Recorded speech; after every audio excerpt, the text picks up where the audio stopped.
Good morning, everyone. Welcome to this fifth and final day of the Greytech Advanced Steel Lunch and Learn Week. As always, could someone just confirm in the question that you can hear me okay and you can see my screen okay? Thank you, Ilyas. Okay, perfect. We'll just ticked over to 12:30, so we will get straight into it. Thank you, Ken. So today we're going to be looking at management tools. So as with every other day, we'll just get cracking, and then if anyone has any questions, we'll take the questions at the end of the session. The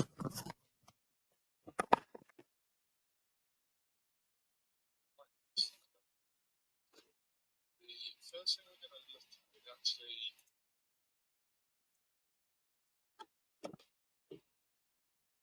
backing up your data. So my question to you guys is, do you have a backup of your advanced steel data? If you're not sure or the answer is no, you really should do. If your hard drive failed completely, or your computer, laptop, whatever was stolen or damaged, you would lose all your advanced steel settings. So your prototypes, your bills of materials, your template files, all the management tools that you might have changed over 3 or 4 years. So you really need a backup. Everything to do with your advanced steel is stored in one folder. Now, before you go and look for it, I don't want you guys to do this at the same time as me. What you need to do is go to View and make sure that you have Hidden Items ticked so you can see hidden items. I go C drive, my local disk C, and there's a hidden folder called Program Data. In there, there's Autodesk, and these are, I've got Advanced Steel 19, 20, 21, and 22 installed on my machine, so these are my Advanced Steel folders. So let's say I want to take a backup of Advanced Steel 2022. I'm working on the UK build, so that's the GBR folder. That folder is your whole Advanced Steel setup. So I'm just going to copy that folder.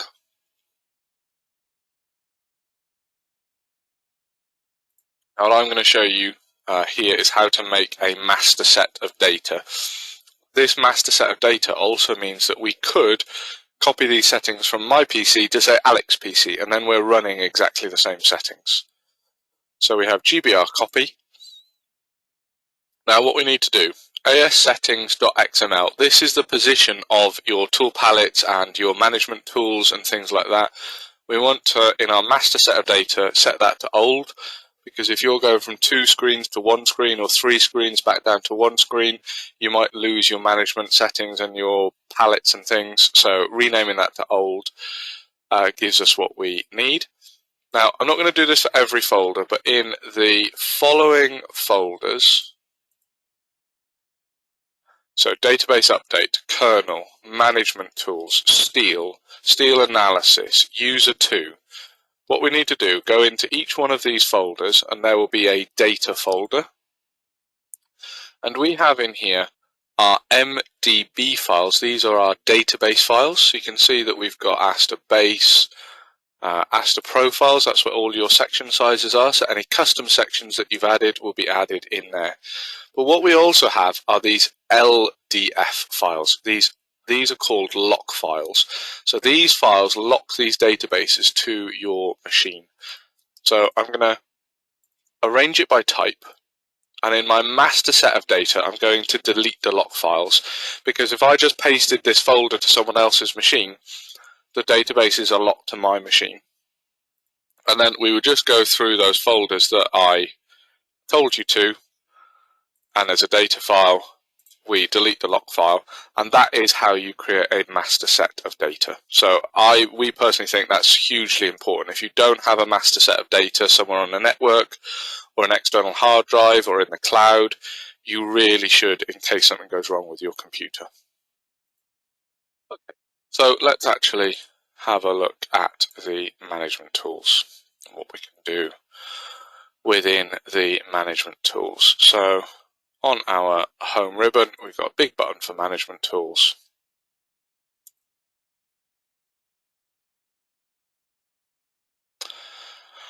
We don't have time today. We've only got 15 minutes, and as with every day this week, I'm probably going to run over anyway. We don't have time today to go through every single option.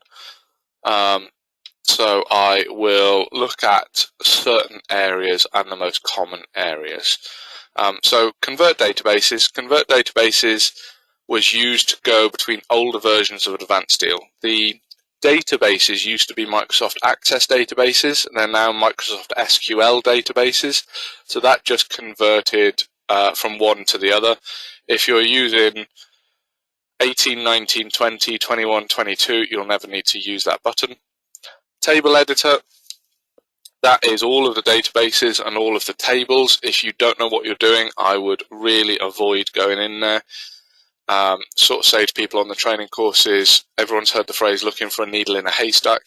Well, if you mess something up in there and you don't know what you've done, it's like looking for a needle in a haystack in a field full of haystacks on a farm full of fields full of haystacks, and you don't necessarily know which field it's in, never mind which haystack. So we're not even going to bother going in there. In the options, we've got this current author. Now, when you guys add things into Advanced Steel, like a coating, or you change some management settings, or you add user sections in, every table, every database in Advanced Steel is filled with tables, and every table has a column called author. It can be advisable to create your own author so that when you're migrating between systems, or if someone like Greytech come and do some customization for you, we can see what's been added to the system by you compared to what you get with the system. So my author key for Greytech would probably be GRTC. Obviously, you want to keep this as short as possible. Don't put special characters in here. Don't put spaces in. Just keep it as short as possible. And that means anything that I add to the system from now on, and it is worth just going back to make sure that is set, will get added under that's the author. So it distinguishes it from what you get with the rest of Advanced Steel.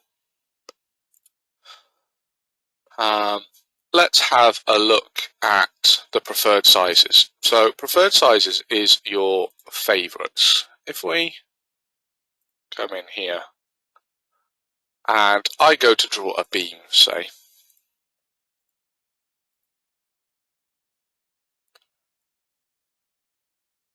in my beam section size, we have a list in here. Now for I-beams, you can see everything in the list.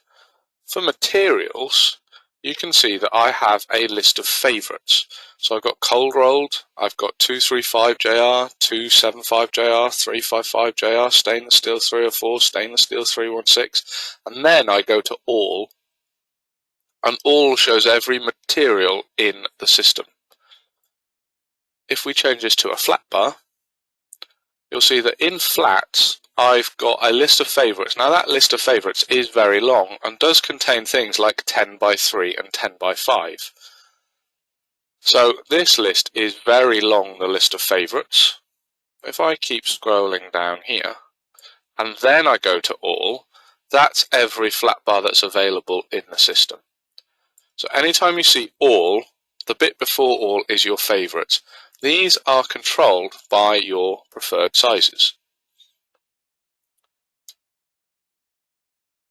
Now, as we've been discussing any customization this week, whenever we're doing things like this in Advanced Steel, we really want to either have a backup or a master set of data, because like we said, if it goes wrong, it can go very wrong very quickly. So I could duplicate this, and I could call it lunch learn. I'm not going to put an and symbol in there. We want to try and avoid special characters. And then in the drop down here, I can go to my lunch and learn profile. So if I look, for example, at my beams and we look at materials, you can see in the top here, this is every material that's available in the system. And at the bottom, this is my list of favorites. So if I don't want cold rolled and I don't want 235JR, and I don't do much with stainless steel, because I don't want it to say stainless steel. I want it to say instead S316, because there is an S316 in the system and an S304 in the system, I will hit the apply button. Now, because I've done that under my Lunch and Learn profile, that's not going to show under the default one. So what I need to do here is go to the project settings, and in preferences, I'm going to say use the Lunch and Learn. If I expand, so I've gone preferences, Great Britain, I've said use the Lunch and Learn preferred sizes. And if we go to draw a flat bar now, you'll see in my list of favourites I've got 275, 304, 316 and 355 JR. I could, if we go back to, I close my management tools down.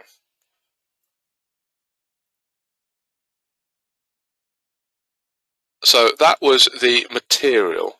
Now, if we want to look at sections, for example, just because we were showing flat bars, if I scroll down to find flat, EN, or just flat, sorry,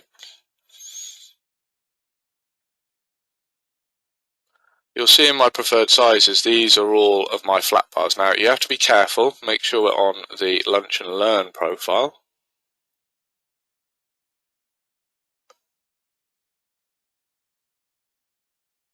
These are all the flat bars that show in my list. So I could do Control A in here, and just as an example, I'll untick the 100 that I would personally use, and I'll remove everything else.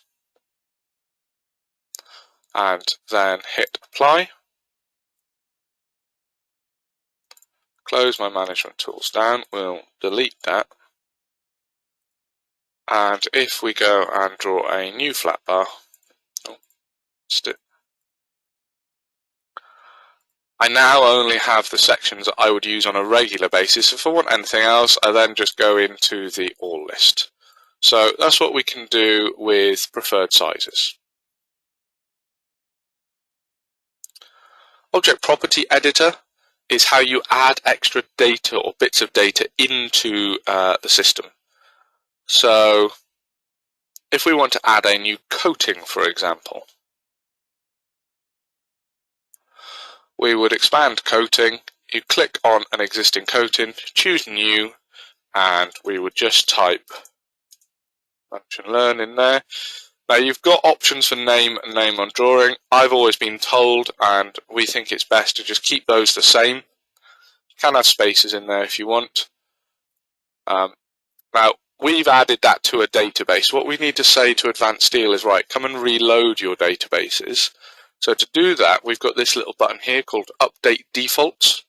So if we push that, you'll see that at the bottom it says Reopen Databases. If I come in and draw a new beam, and we should see in here now we have Lunch and Learn as a new coating. So that's how we can add new coatings in. So that's my Object Property Editor. Bolts, anchors and shear studs are more complicated than that. Autodesk have an excellent hour-long video on adding new bolts, anchors, nuts, washers to the system and the steps you need to go through. If you just search Advanced Steel, add new bolts and anchors, you'll find the Autodesk YouTube video, because I'm already running out of time today. The main one we're going to look at is our defaults. So I'm just going to go back to my preferences. I'm just going to change back to the standard preferences. So the defaults, these are our day-to-day settings in Advanced Steel that change the way certain things behave. There are 800 plus options in here, so the list is quite long. You see on the left-hand side, if I expand Beam and General, these are all the options for beams. So the main one most people change is at the bottom here, Section Material. The default for a beam is 275 JR. as an example, let's change it to 355JR. And let's say that the coating, we want every coating to say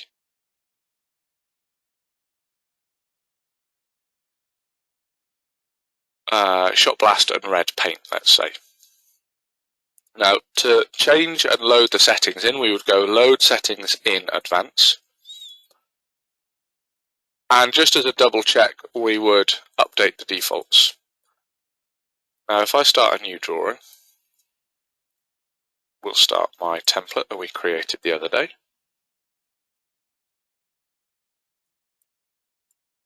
And let's draw a beam.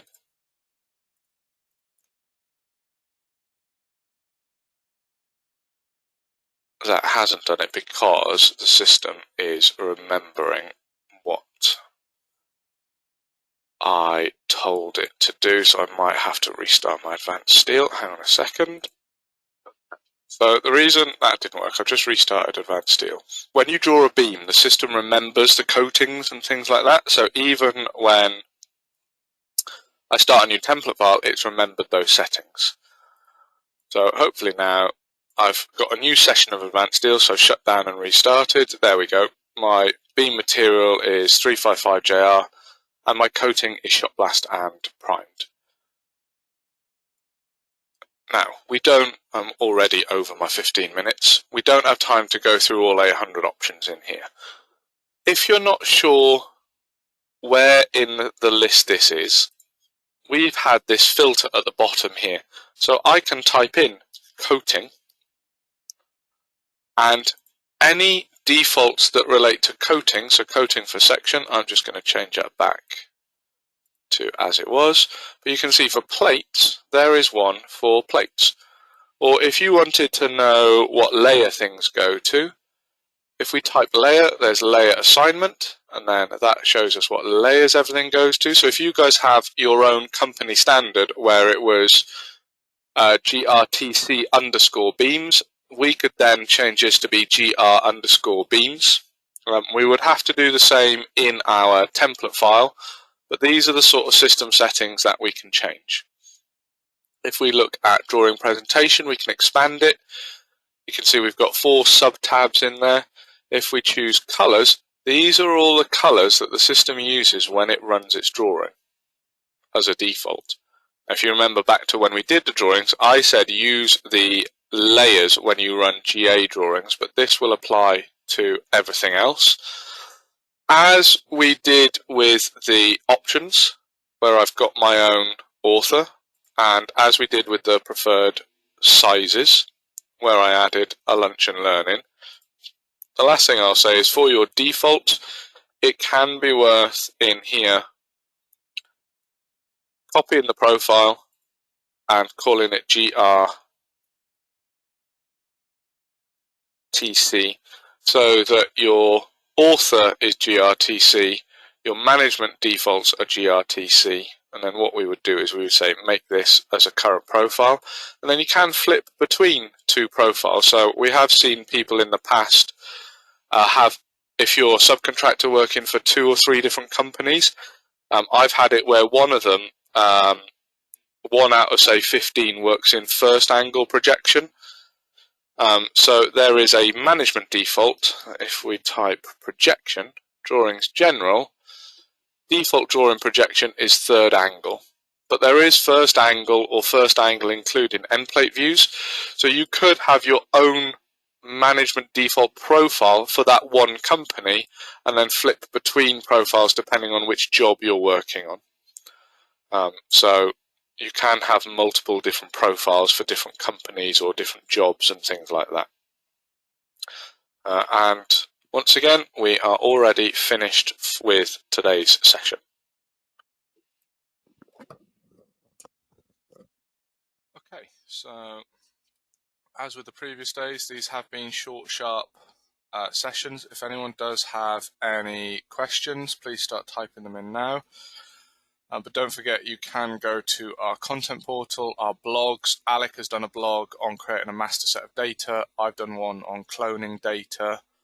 And we also have the Greytech Advantage page and our Grey Tech events page for future events.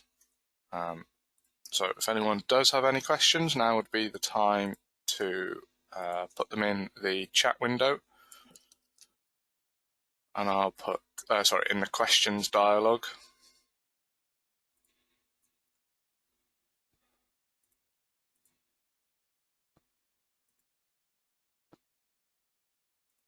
I'll put those links in. Mark and David, you're very welcome. Thanks for joining me for the whole week. Hopefully you found it useful. I know I'll get asked about recordings. So the recording will go up automatically. Well, it'll go up onto the content portal. And we're hoping to also create a YouTube playlist for this, but we'll have to see about that. So check the content portal. It'll be there within a week or so, depending on how busy the marketing team are in the next week, because it needs to be processed. But that's where these recordings will go to. Someone has asked on the Facebook group how we unfold a custom section. You do that if it's a user section. Let me just put, there's an Autodesk article. Let me just put that in there. I can't see any other questions coming in at the moment, but I will keep the session open for a few more minutes if anyone is typing. Okay, well, I can't see any questions coming in, so thank you very much for joining me today, and thank you very much for joining me for the whole week. We have tried to do something a bit different this week, so hopefully you've enjoyed it, and I look forward to seeing you on future events.